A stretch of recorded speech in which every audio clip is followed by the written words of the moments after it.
You ask Tiger to solve. This deals with linear equations with one unknown. The final result is f equals -27/2. Let's solve it step by step. Group all f terms on the left side of the equation. Subtract 18f from both sides. Group like terms.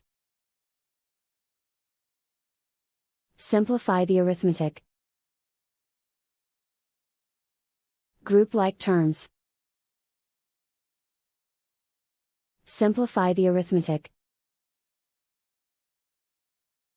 Group all constants on the right side of the equation.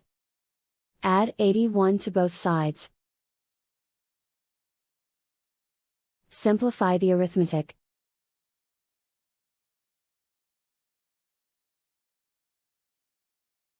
Isolate the f.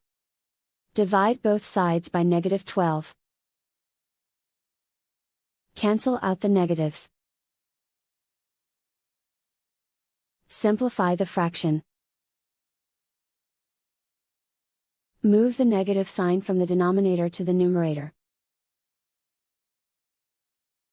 Find the greatest common factor of the numerator and denominator. Factor out and cancel the greatest common factor. And so the final result is f equals -27/2.